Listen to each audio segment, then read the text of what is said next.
윤석열 대통령이 지금 내란 문제만 피한다고 해서 사는 게 아닌 것 같습니다. 명태균 씨의 황금폰에 윤석열 대통령과 나는 미공개 대화 녹음이 있는 것으로 나타났고 그 내용을 명태균 씨의 변호인 남상근 변호사 오늘 방송에서 공개했죠. MBC 이제 그 라디오 인터뷰에서 얘기를 했는데 한마디로 이제 경남 창원 의창 보궐선거 있지 않습니까? 네. 그 말들이 많네 그거. 그러니까요. 그게 이제 전체적인 그 어떤 대화 내용이 아니라 와 전후맥락에 그게 더 있었다라고 하는데 네. 그 중에 하나가 이제 말씀하신 것처럼 당시 공관위원장이 윤상현 의원이었습니다. 윤상현 공관위원장과 윤핵관들에게 지시를 하겠다 이런 내용들이 이제 포함이 됐다는 그런 얘기거든요. 네. 그러면 만약에 이 내용이 사실이라면 윤상현 의원이 탄핵 소추안이 가결되기 전후로 보여준 이런 행동과 행태들이 완전히 이해가 되는 거죠. 그렇죠. 왜 윤상현이 왜 저렇게까지 하나 이렇게 얘기를 했는데 그러면 이 부분이 걸려 있기 때문에 네. 결국에는 윤석열이라는 사람하고 한 배를 탈 수밖에 없었던 그런 상황이었는가? 그렇다라고 한다면 일단 윤상현 의원의 일단 해명이 좀 필요한 대목인 것 같고 그리고 윤핵관에게 지시했다는 내용도 있지 않았습니까? 그러면 그 윤핵관이 어떤 윤핵관을 얘기하는가? 사실 뭐 어지간해 뭐 이거는 얘기가 좀 많더라고요. 어지간한 윤핵관들이 다 뭐 포함이 되어 있다는 얘기도 있고 일부 윤핵관만 포함되어 있다는 얘기도 있는데 네. 아무튼 이것도 윤석열 대통령 입장에서는 굉장히 이제 아킬레스건이 되는 거죠. 아킬레스건 정도가 아니라 굉장히 좀 심각한 상황이 되는 거죠. 남상권 변호사가 어떻게 얘기했냐면은 윤석열 씨와 나눈 대화가 있는데 이미 언론에 공개된 내용에 누락된 부분이 있다고 하면서 2분가량의 녹음 내용 중에 언론에 공개된 건 20% 정도밖에 안 된다고 했습니다. 우리 김한 기자님이 또 명태균 게 전문가 아닙니까 지금? 네. 이런 말이 있어. 명태균 씨가 그런 말 했잖아요. 나 구속되면 한 달 안에 탄핵된다. 그러니까. 네. 제가 볼 때 명태균 씨 폰이 열리면 국민의힘도 한 달 안에 없어졌어요. 그리고 정확하게 한 달 안에 한 달 안에 탄핵됐어요. 네. 소추안이 가결이 된 11월 거지만. 15일 날 구속되고 12월 14일 날 탄핵이 됐잖아요. 네. 뭐 그냥 가볍게 한 얘기인데 근데 어쨌든 좀 생각을 해보자고요. 지금 이제 곧 증거가 공개될 것 같은데 생각을 해보자고요. 5월 9일이면 대통령의 권력이 당선자의 권력이 가장 셀 때입니다. 그렇죠. 네. 정점에 치달았을 정점일 때입니다. 네. 숨도 못 쉴 때예요. 근데 이때 재보선을 줄 수 있는 지역은 6개입니다. 근데 의창만 개입할 이유가 있나요? 개입을 할 수 있다면? 그렇죠. 더 많은 지역구에. 네. 그러니까 왜냐면 이때 윤상현 위원장이 공천위원장이었지만 심사가 제대로 안 돼요. 그러니까 계속 그 회의록을 보시면 네. 그 흔적들을 확인할 수 있는데 이 공천관리위원회가 뭔가 심사를 못 해요. 그러니까 결정을 못 하는 거죠. 근데 이 네. 결정을 그럼 왜 못 했을까? 이런 측면을 놓고 보면 이 결정에 지금 이미 드러난 대로 창원 의창 같은 경우에는 대통령과 여사의 입김이 작용했다는 거잖아요. 근데 그 전에 녹취를 보면 5월 2일 날 이미 김건희 여사 뭐라고 합니까? 그거 선물이라고 해버려요. 맞아요. 네, 공천관리위원회가 회의도 열기 전에. 네. 그러니까 그렇다라고 하면 과연 그것만 개입했는가? 또 한 가지 지방선거 공관위원장은 누구였습니까? 지금 비서실장 하고 계신 그렇죠. 분이 정진석 네. 비서실장이 당시에. 거기는 더 가까워요. 네. 거기는 그때 이미 이준석 대표랑 포함해서 이거는 뭐냐 왜 윤핵관을 여기 공관위원장 넣냐 그리고 뭐 그 이후에 이준석 대표가 추천했던 사무총장이라든지 당연직으로 들어가는 사람들 뺐다는 얘기까지 나오고 있는 거 아닙니까? 그렇다라고 하면 결국엔 그때 5월 9일 날 네. 공천을 줬던 모든 게 문제가 될 가능성이 이제 들여다봐야 될 가능성이 있을 수 있고 명태균 씨의 그게 공개되면 그렇게 되면 지금 어떻게 되는 거니까 이른바 국민의힘이 빅샷들이 다 걸리는 겁니다. 네. 네. 그런 상황이 초래될 수 있고 그날 재밌는 얘기 공천관리위원회가 공천을 언제 줬는지 아십니까? 언제 준 거예요? 5월 10일 날 오전 10시 좀 넘어서 방망이 두드립니다. 아. 같은 시간에 무슨 일이 벌어지고 있었는지 아십니까? 뭐였죠? 모릅니다. 예. 대통령 취임식이 벌어지고 있었죠. 그렇죠. 취임식. 네. 네. 야. 이게 무슨 얘기? 묘한 타이밍이네요. 네. 네. 그러니까 이 타이밍에 주목을 해서 보면 뭔가 그 공천이 굉장히 어수선한 일들이 많았을 거다. 왜 하필이면 대통령이 취임하고 있는 시간에 기자들이라든지 국민의힘의 의원들이 관심을 기울이기 힘든 시간에 공천관리위원회는 최종 공천 명단을 발표할 수밖에 없었는가. 뭐 이런 점에서 놓고 보면 이 공천은 명태균 씨 폰이 까지면 전반적으로 문제가 되지 않을까 싶습니다. 그리고 김한 기자님 같은 경우 이 사건 취재하면서 이준석 대표랑 접촉을 좀 하셨다면서요? 몇 차례 만났었는데 이준석 대표뿐만 아니라 이제 그때 공천 관련해서 만났었는데 국민의힘에서는 공공연히 그런 얘기해요. 그때 김영선은 그래도 줄만했어요. 그게 거기가 커리어가 나쁘지 않아. 그러니까 여성 비교적 예. 비교적 예. 김영선 정도면 그나마 그 와중에 낫다. 그러니까 명태균 제외하고 김영선 정도는 여성이고 거기에 네. PK의 여성 의원 하나 지역구 의원 있어도 뭐 자기네 입장에서는 괜찮고 나경원 제외하면 스펙 제일 좋은 사람이다 여성 중에. 뭐 그런데 나머지가 문제다. 뭐 이런 얘기들. 야, 그럼 그러면 명태균 그 말 대통령이 얘기했던 그 말들이 많네. 이 얘기에는 뭐 여러 가지 이야기들이 포함될 수 있겠네요. 그렇죠. 그러니까 그게 그런 얘기는 뭡니까? 아 그래 뭐 김영선 정도는 우리가 양보할 수 있지. 그러니까 여성이고 명분이 있잖아요. 어쨌든. 네. 그때도 그렇게 설명한 거 아닙니까? 공관위 의원이. 아. 근데 이제 거기 그 외에 다른 자리들 대구 수성 이런 데 되게 치열했거든요. 그런 데들이 오히려 대구 수성은 뭡니까? 거의 막대기 꽂아도 되는 데거든요. 네. 그렇죠. 아무나 네. 나가도 돼요. 공천 받으면 네. 100%니까. 네. 네. 근데 그런 자리들 어떻게 했냐? 이런 게 이제 지금 관건이 되겠죠. 게다가 우리 이미 국민들이 다 익히 아시는 것처럼 명태균 게이트가 그 2022년 재보선에만 초점이 맞춰져 있는 게 아니고 앞뒤에 많은 선거들과 연관이 돼 있고 그것들이 결국은 국민의힘의 차기 대선 후보들하고 관련이 돼 있는 거 아니겠습니까? 아니 지금 명태균 이른바 게이트에 있어서 오세훈 서울시장 분명히 이름이 거론이 됐었고요. 이게 뉴스타파라든가 뉴스토마토 등을 통해서 지속적으로 보도가 되다가 갑자기 이제 이 국면으로 넘어왔잖아요. 비상경 네. 국면으로. 그러니까 명태균 파일이 만약에 이렇게 확보가 되면은 그리고 검찰에 공개가 되면 저는 이 부분도 검찰을 마지막까지 좀 믿을 수 있나 이런 좀 의심을 하고 있는 편이긴 합니다만 어찌됐든 그게 공개가 되면은 아까 김한 기자가 얘기한 대로 국힘의 대선 주자들로 분류되는 뭐 지자체장들은 물론이고 네.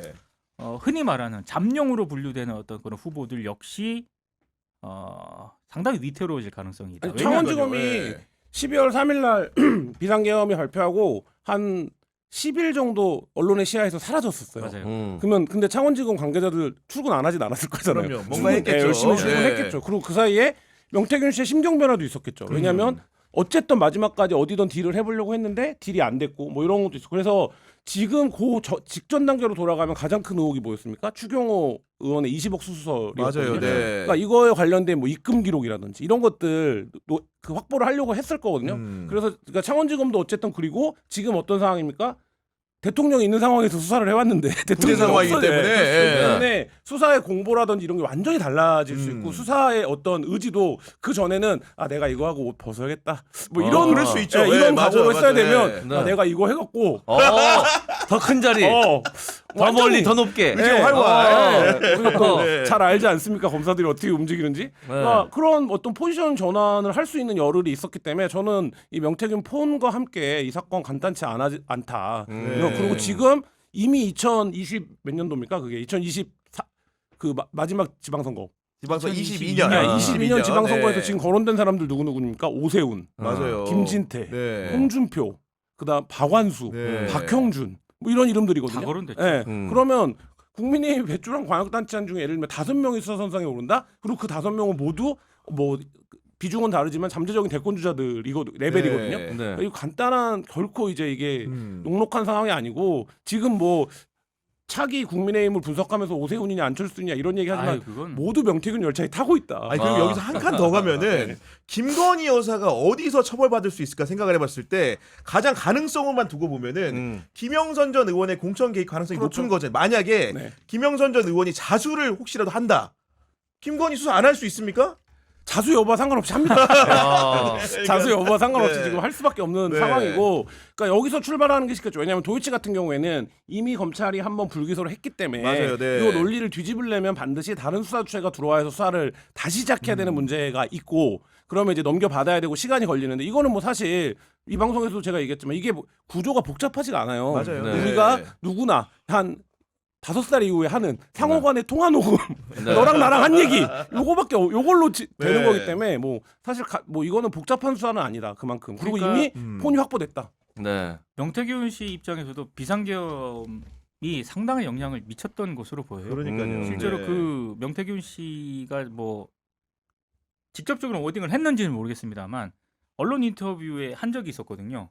비상계엄 선포되고 난 뒤에 뒤에 네. 이게 성공을 했으면 난 총살 당했을 거다. 맞아요. 아. 변호인이 얘기했습니다. 그렇게. 이제 네. 변호인이 얘기를 했는데 아마 그거를 저는 명태균 기자 직접적으로 얘기했을 가능성이 있다고 보거든요. 그렇겠죠. 네. 그 심경 변화가 굉장히 컸던 것 같고 이 상황에서 자기가 가지고 있는 황금폰을 어떤 식으로든 이거를 네. 뭐 민주당이 됐든 정치권이 됐든 검찰이 됐든 여기에 제공하지 않으면은 자기는 정말 죽는다라는 생각을 했을 것 같아요. 네. 그리고 어찌됐든 윤석열이라는 지금 대한민국의 대통령이죠 아직. 결국에는 지금 조금 있으면 이제 결론이 나는 거 아니겠습니까? 그렇죠. 헌재에서. 네. 근데 그거와는 상관없이 그럼 그 뒤에는 그럼 무슨 시간이 기다리고 있느냐? 국힘 앞에 명태균의 시간이 기다리고 있다. 네. 내란 뒤에는 단아가 떨어질 네. 겁니다. 네. 제가 봤을 때. 예. 피할 수 있는 길이 두 개인데 없어요. 한쪽으로 지금- 피하면 내란 열차, 한쪽으로 피하면 명태균 명태균 열차. 열차. 그리고 네. 그 명태균 열차에는 솔직히 무슨 지방선거라든가 재보궐선거만 있는 게 아니고요. 국힘 경선까지 가거든요. 맞아요. 네. 다 걸립니다. 다 걸려. 예. 그리고 김건희 특검이 굉장히 저인망으로 혐의들을 이제 쓸어 네. 모으기 시작할 맞아요. 겁니다. 네. 그렇기 때문에 그리고 동시에 그 탄핵 재판이 진행이 됩니다. 그러니까 그래서 아. 일각에서는 윤석열 대통령이 탄핵 때 지연수를 쓰는 거 아니냐, 매일매일 새로운 증인들을 요구하면서 할 거 아니냐, 아니 그렇게 버티지 못할 정도로 정신없는 일들이 생기기 생길 시작할 것이다. 거다. 예. 아. 야 뭔가 명태균 게이트 전문 기자가 이런 말씀 해주시니까 굉장히 신뢰가 가는 상황인데 결국 이제 이목은 윤석열 대통령의 파면 여부를 결정할 헌법재판소를 향하고 네. 있습니다. 보니까 헌재 같은 경우에 오늘 그 공보를 했는데 12월 27일 금요일이죠. 오후 2시에 1차 변론 준비 기일을 연다고 밝혔습니다. 이제 그러면서 어떤 얘기를 보탰냐? 지금까지 제기된 탄핵 심판 사건 중에 이 사건을 최우선적으로 심리하겠다. 빨리 하겠다는 뜻 아니겠습니까 지금? 근데 저는 네. 저같이 법 전문가도 아니지만 네. 이 사건을 길게 끌고 갈 이유를 단 하나도 못 찾겠어요. 네. 왜냐하면 이건 내란 하나만 가지고 판단하는 거지 않습니까? 네. 다른 사안이 없죠. 다른 사안이 없어요. 그리고 이게 내란과 관련해서는 솔직히 비상계엄을 선포를 했는데 그게 절차적인 어떤 그런 위법 문제가 법을 지켰느냐 안 지켰느냐 이게 저는 핵심이라고 보거든요. 근데 이미 그거는 당시 국무위원들 그리고 당시 군 관계자들 경찰 치안 관계자들 다 지금 증언이 나왔잖아요. 나와서 증언 다 했죠. 다 했어요. 네. 더 이상의 뭐가 없어요. 이걸 질질 끌고 갈 이유가 없기 때문에 네. 저는 뭐 일부 보수 언론들이 뭐 이런저런 얘기를 뭐 경우의 수를 재가면서 이게 좀 장기화될 수도 있다라는 전망을 내놓고 있는데 절대 네. 그럴 가능성이 없다라고 봅니다. 이게 이 탄핵 심판 같은 경우는 그냥 이 내란죄 심판하고는 다른 이 징계 절차잖아요. 그렇죠. 그러니까 맞아요. 재판 징계 절차죠. 결과하고는 아예 다르다라고 보면 되겠네요. 형사상의 쟁점을 다룰 필요가 없고요. 그러니까 예를 네. 들면 그 법률을 위반한 것이 있느냐. 근데 이거는 뭐 많은 법률학자가 오늘 어떤 법학자가 쓴 거 보니까 네. 이렇게까지 법학자들이 굉장히 스펙트럼이 넓은데 네. 의견이 일치하는 사안이 별로 없었던 것 같다 이렇게 얘기하는데 너무 선명하다. 네, 보수 언론은 신기하게 거기서도 의견을 일치하지 않는 사람만 찾아내고 있던데. 네. 그러니까 이게 지금 많은 법학자들이 그냥 얘기하고 있는 한 가지가 뭡니까? 포고령 1호가 그냥 위반이라는 거예요. 맞아요. 네. 포고령 1호가 위반이기 때문에 사실 헌법재판관들이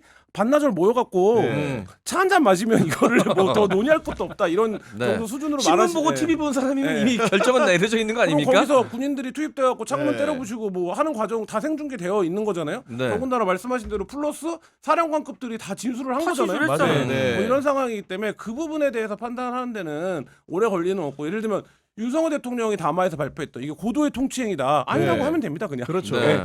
아니다 이제 그 얘기 그만해라. 아까 아니다. 봄이 말하는 것처럼 네. TV나 온라인을 통해서 전 국민이 그 뭔가 비상계엄 과정, 친일 쿠데타 과정을 목도한 데다가 그리고 이제 기본적으로 헌재는 심리하는 과정에 사실 조회를 하게 돼 있는데 그렇죠. 국회에서 한 증언은 모두 다 공문서 같은 효력이 있어요. 네. 예를 들면 검경의 진술 조서 같은 경우에는 없어요. 맞습니다. 없기 때문에 불러서 증인을 채택을 해가지고 따져야 되는데 그럴 필요가 없이 이 사건에 가담했던 주요 증인들이 이미 국회에서 다 털어놨기 때문에 그걸 따질 필요가 없는 상황인 겁니다. 정확하게는. 저는 네. 그래서 이것도 이제 일부 언론들이 오늘 그렇게 많이 좀 썼던데 이를테면 지금 헌재 재판관들의 성향을 분석을 합니다. 그래서 네. 진보 뭐 보수 네. 뭐 중도 뭐 앞으로 이제 그 국회가 3명 추천한 더해서, 3명은 네. 또 뭐 진보 보수 이렇게 얘기를 하는데 정말 쓸데없는 짓이다. 그럼요. 아. 네. 왜냐하면 아무리 이게 헌법재판관의 정치적 성향이 있다 하더라도요.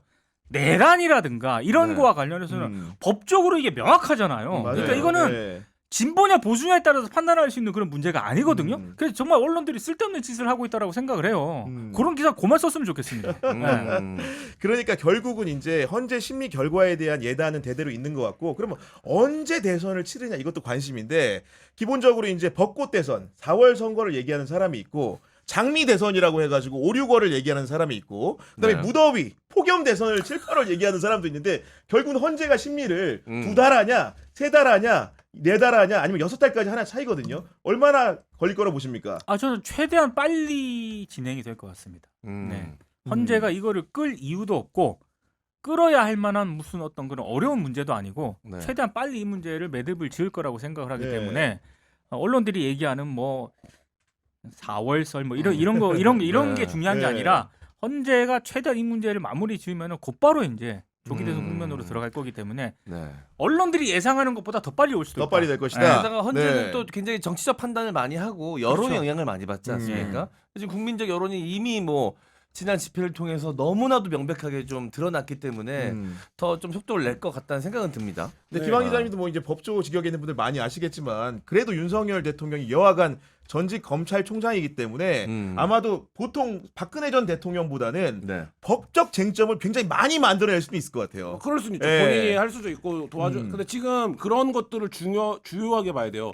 법무법인들이 안 맡으려고 해요. 그러니까 왜냐면 네. 이걸 내란을 옹호하는 게 쉽지가 않아요. 예를 아. 들면 박근혜 대통령 같은 경우에는 정치적 쟁점들이 상당히 있었습니다. 그리고 네. 그때 직권남용에 대한 부분, 그러니까 기소도 상당한 말하자면 다툼의 영역이 그렇죠. 있었어요. 근데 이건 내란이에요. 그러니까 이걸 내란이 아니라고 주장해야 되잖아요. 네. 그러니까 그게 쉽지 않아요. 쉽지 않고 윤석열 당사자는 피의자는 주장할 수도 있죠. 근데 네. 그걸 법무법인이 붙어서 한다. 요게 쉽지 않은 부분이 하나 있고 또 하나는 이 사안의 명백성을 부인하기가 쉽지가 않습니다. 아, 이거는 맞아요. 그러니까 네. 말씀하신 대로 저도 이제 진보 보수의 문제가 아니라 이건 사실 지금 서면만 읽어도 판단을 할 수 있는 정도 수준으로 구성이 되어 있기 때문에 사실 이제 그 부분이 또 한 가지 아까 얘기했던 다른 여러 가지 윤석열을 외롭게 할 윤석열 김건희 부부를 외롭게 할 사건들이 연달아 진행이 될 거기 때문에 여론은 점점 나빠질 거고 또 한 가지 문제 이 압박이 들어올 겁니다. 트럼프가 취임합니다. 맞아요. 근데 맞아. 예, 그런 상황에서 대통령의 거리 상태가 오래 가는 상황. 아, 분쇄 아. 상황을. 네. 그러니까 이 부분이 헌재 정도 되는 레벨에서는 사회적인 혼란의 기간으로 볼 수밖에 없는 거잖아요. 네. 그러니까 그것도 아마 작용을 할 거고 그래서 그리고 저도 저는 그것도 결정적이라고 봐요.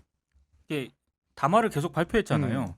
거기서 저는 결정적으로 패착이 뭐라고 하냐면 선관위 부정선거와 관련해서 내가 점검하라고 웃겨. 지시했다. 그러니까, 네. 그거는 이미 본인이 그러니까 그 인정한 거예요. 전 거기서 와 저거를 어떻게 저렇게 얘기하지? 점검이라고 얘기하지. 예. 저거는 끝난 겁니다. 제가 봤을 때 그 하나로. 하나 더 있어요. 이재명 대표를 무죄준 판사도 맞아. 이름을 불렀다는 건 아닙니까? 이거는 내가 판사여도 기분 나쁠 것 같아요. 그러니까 이거는 어떤 그 판사들의 감정의 최저선을 건드려요. 그렇죠. 예, 네. 건드리는 거고 그러니까 적다가 말았다는 거 아닙니까? 너무 말이 안 아니, 돼서 이미 이름을 모르고 검찰총장일 때 판사 사찰을 했는데 네. 그때 한번 판사들이 크게 저항하지 못하고 넘어갔잖아요. 그렇죠. 그때 한번 접었던 기억이 있었기 때문에 이번에는 아예 체포까지 하려고 했었어? 그럼 사법부의 분노는 네. 사실 우리가 생각하는 건 이상일 수 있을 것 같은데 이 변호사 선임이 잘 안 된다는 거잖아요. 저 개인적으로 박지훈 변호사를 추천합니다. 그분은 왜? 유무죄를 다투지 않거든요. 그분 전문은 유죄 인정하고 아, 최대한 감경받아? 감경받는 건데 내란죄는 감경이 없잖아. 아이고 판사님 이 모드거든요. 아니 그리고 저는 이 법조계 분위기가 대충 어떻다는 게 딱 드러난 게 네. 법제처장이 음. 이거 위법이다라고 국회 나와서 얘기하고 중앙선관위에서도 이완기 법제처장이 그렇게 얘기했나요? 아 그렇군요. 개헌 예. 개헌과정 위법이다. 위법이다. 네. 그리고 중앙선관위도 음. 이거 말도 안 되는 사안이라고 네. 그렇게 얘기했을 정도예요. 왜 저기서 두 기관에서 저렇게 그러니까 얘기했을 정도면 이게 끝난 거예요. 헌법적 기관, 뭐 헌법적 가치가 있는 기관을 세 개를 건드린 거잖아요. 네. 그러니까 선거관리위원회, 판사, 국회의원. 그렇죠. 네. 그러니까 이게 헌법재판소에서 판단하기에는 그런 재반적인 조건이나 이 사건의 명확성이나 그다음에 지금 문서로 이미 입증된 증거나 봤을 때 뭐 그렇게 오래 걸릴 일은 아니다. 네. 네. 아니 이쪽에 변호사 크루 만들어서 보내주면 어떨까요? 위장 취업을 해가지고 양지열 또 누구 있지? 또 보니까 많아요. 가지고 노영이 노영이 너무 유명해. 너무 노출됐나? 너무 노출됐어. 아니, 근데 만약에 블랙리스트 올라가 있어 거기. 안돼. 그런 논리로 가면 김소연 변호사 추천합니다. 김용남 빼면 김용남 보니까 네 알겠습니다. 그래가지고 마지막으로 그래도 대통령이셨는데 저희가 도와드리겠습니다 하고 돌아가가지고. 네.